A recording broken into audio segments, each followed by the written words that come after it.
Estamos começando mais uma edição do TRT Entrevista aqui na TRT FM e hoje para falar de um assunto muito importante, saúde e segurança no trabalho.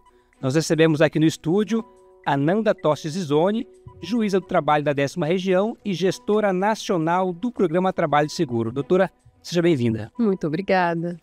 Olha, quando falamos de acidente de trabalho, eu tenho aqui um dado muito muito importante.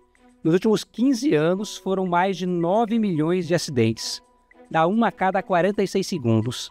São muitos acidentes, doutora. E por que ainda temos tantos acidentes no Brasil? Eu começo dizendo que, na realidade, essa é uma estatística que se revela inferior ao real. Na realidade, nós temos um grande número de acidentes que não são notificados. Há um cenário de subnotificação generalizado.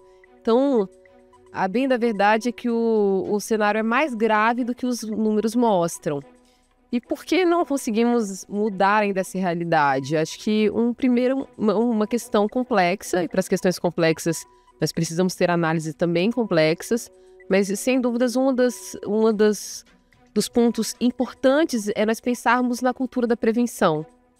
Nós precisamos compreender como sociedade que investir em saúde e segurança, tratar da prevenção é sempre o melhor caminho, né? Quando chega na Justiça do Trabalho, com trabalhadores, trabalhadoras amputados, muitas vezes nós temos que receber em audiência famílias enlutadas, né? E isso é muito doloroso. A gente vai falar em reparação quando o primeiro caminho, o melhor caminho é o caminho da prevenção. Ou seja, o que falta talvez ainda no nosso cenário é uma cultura maior de prevenção. Sem dúvidas, esse é um dos grandes pontos que precisam ser trabalhados. E o que este trabalho tem feito, inclusive neste ponto relacionado à prevenção? Como é que nós temos atuado para reduzir esses dados? Bem, a Justiça do Trabalho compreende que o nosso papel não é só o papel jurisdicional. Já há algum tempo tem se compreendido que é preciso trabalhar com política pública judiciária.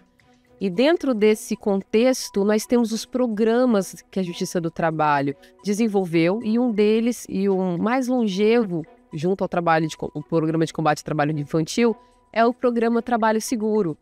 Ele tem por objetivo promover saúde e segurança. Então, é justamente não aguardar que esse acidente aconteça para a gente lidar com a situação em mesa de audiência.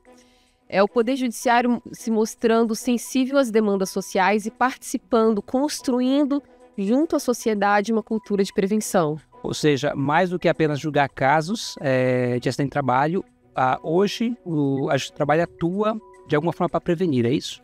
Sem dúvidas, e convoca a sociedade a pensar junto, a caminhar junto.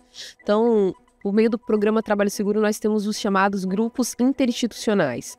Nós temos um grupo interinstitucional em âmbito nacional e em cada regional também essas células, esses grupos que atuam de forma conjunta. Nós envolvemos, então, outras entidades que integram o sistema de justiça, Defensoria Pública, Ministério Público do Trabalho, Secretarias Regionais de Trabalho, a advocacia, mas não apenas. Convocamos movimentos sociais, convocamos sindicatos, tanto de empregadores quanto de trabalhadores, chamamos a sociedade civil a dialogar. E com isso, também, claro, Secretaria de Saúde, cada regional traz uma série de parceiros, de instituições parceiras que podem agregar no debate, e a partir dessa visão conjunta, dessa visão agregada, nós conseguimos pensar juntos caminhos propositivos de se promover a cultura da prevenção. Ou seja, desses grupos saem ações concretas. Ações concretas, sem dúvidas. Muitas vezes vamos ao local onde a trabalhadora está. Hoje mesmo tivemos uma ação concreta, não é isso? Aqui no âmbito do TRT da 23ª Região, que foi o tribunal que nos acolheu, o tribunal anfitrião desse encontro do Programa Trabalho Seguro Região Centro-Oeste.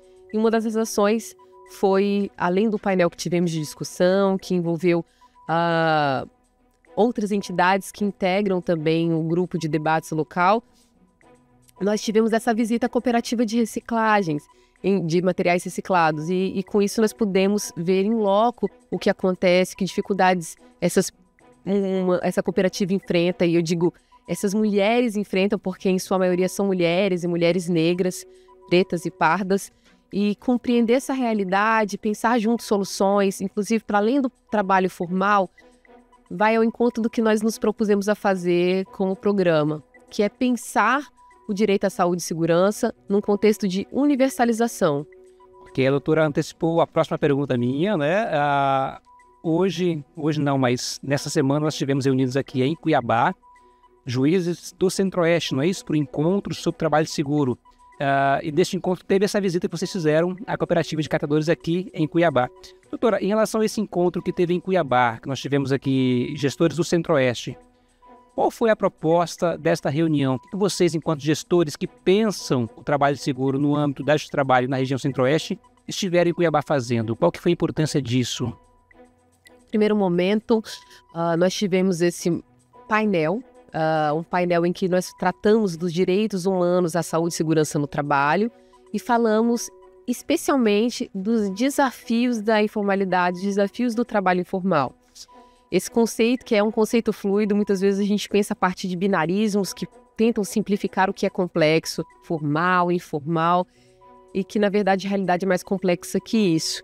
Então nós podemos convidar o Superintendência Regional do Trabalho, tivemos a participação dessa liderança, a presidente da cooperativa de materiais recicláveis, a Fátima Almeida. Tivemos o professor Valério Mazzuoli, que é uma autoridade de direito internacional. Tivemos a presença do nosso coordenador nacional do programa, que é o ministro Alberto Balazeiro. E nesse painel nós pudemos conversar sobre diferentes perspectivas para entender quais são os maiores desafios do trabalho informal. Como a gente pode pensar em saúde e segurança para além do contrato de emprego? Como a gente pode ampliar, pensando até no âmbito do Sistema de Proteção Internacional de Direitos Humanos, esses direitos? Então, tivemos esse primeiro momento, e que também foi um momento de trocas. Nós estávamos aqui, por exemplo, com o procurador-chefe Danilo, do Ministério Público do Trabalho, podemos dialogar com ele, que integrou nossa mesa de honra, entre outras autoridades, a doutora Leonora, diretora da Escola Judicial.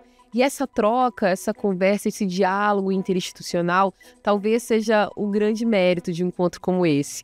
Nós tivemos gestores de diferentes regionais, o João Otávio, da 10ª região, o juiz Cleidimar, do TRT 18, nós tivemos a juíza Ela, do TRT 24, e cada um pôde expor ali, junto com o juiz Ediandro, aqui da casa, que junto à desembargadora Linei são os anfitriões, gestores regionais, e podemos compartilhar as boas práticas que cada regional pratica, que cada regional traz a partir da sua realidade local. E foi muito enriquecedor.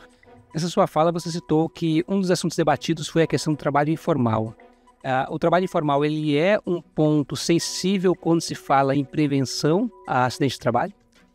Sem dúvidas. Eu diria que, segundo o IBGE, os últimos dados que foram apurados por meio da PNAD contínua, dados que foram apurados até janeiro deste ano, o último trimestre, evidenciam que nós temos um cenário de 38%, aproximadamente 38% da mão de obra é de trabalhadores e trabalhadoras informais.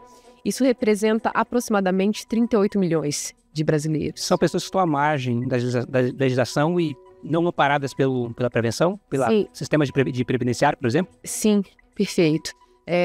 O critério do IBGE, o critério que o IBGE estabelece, não é apenas a questão do vínculo de emprego. São pessoas, se, por exemplo, for um trabalhador que é considerado pelo IBGE um trabalhador por conta própria, mas ele é formalizado, ele não está nessa estatística. Então, se ele tem um CNPJ, se ele possui um MEI, ele não está nessa estatística. A gente está falando daquele trabalhador, daquela trabalhadora que não tem qualquer tipo de contrato, qualquer tipo de formalização, que não tem cobertura previdenciária. E são 38 milhões de pessoas. Mais do que isso. É muita gente. E onde estão essas pessoas na estatística? Como nós podemos mensurar esse trabalho? Como nós podemos falar desse contingente em termos de acidentabilidade se nós não temos critérios de mensuração? E se a gente está falando ali de uma realidade que é absolutamente distinta de acordo com cada setor. Você vai falar de trabalho de catadores, que é totalmente diferente de trabalho de camelôs, que se expõe, por exemplo, em um mundo que está sofrendo aquecimento, crise climática, né? Um aquecimento constante. Tem desafios que precisam ser pensados para cada categoria. E eu diria, que desafio temos hoje e que tentamos trazer ao diálogo é envolver esses trabalhadores nesse debate, porque são eles e elas que conhecem melhor do que qualquer estudioso a realidade que vivem, os desafios que vivem, inclusive em relação a riscos para a sua saúde e segurança. Este é o foco, inclusive, do Programa Trabalho Seguro no próximo biênio? É tentar, de alguma forma, tratar dessas questões envolvendo também o trabalho informal? Sim, o tema que nós definimos coletivamente, chamando todos os regionais, todas as lideranças locais para a mesa, que o ministro fez questão de ouvir todos e todas os gestores regionais, foi de tratarmos da saúde e segurança, mas num contexto de universalização do direito, desses direitos que são direitos humanos.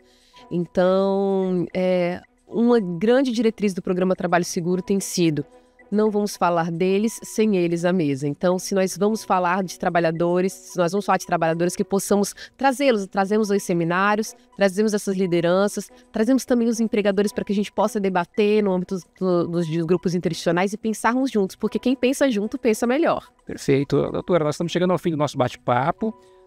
Antes de encerrar, eu gostaria de dar a oportunidade de você falar um pouquinho do que a sociedade pode esperar da Justiça do Trabalho em relação ao enfrentamento do trabalho seguro, aos acidentes de trabalho no Brasil. O que a sociedade pode esperar de nós? Uma justiça cada vez mais ativa, mais proativa, mais atuante? Sem dúvidas, a sociedade pode esperar uma justiça do trabalho que se propõe a participar desse diálogo social junto com a sociedade. Uma justiça sensível, uma justiça acolhedora, uma justiça que compreende que está diante de um cenário cada vez mais preocupante, sobretudo num contexto de crise social e climática agravadas, de desigualdades profundas, mas que não se intimida diante dos desafios que estão diante dela e que, por isso, se aprofunda na reflexão, se aprofunda nos seus conhecimentos, dialoga com a academia, dialoga com a sociedade, dialoga com o sistema de justiça, para que juntos nós consigamos construir caminhos pelo trabalho digno.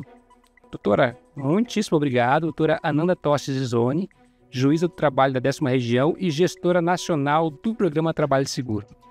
Muito obrigada. E assim chegamos ao fim de mais um bate-papo aqui no TRT Entrevista. Lembrando que você pode ouvi-lo novamente no nosso canal no YouTube. Um abraço e até a próxima.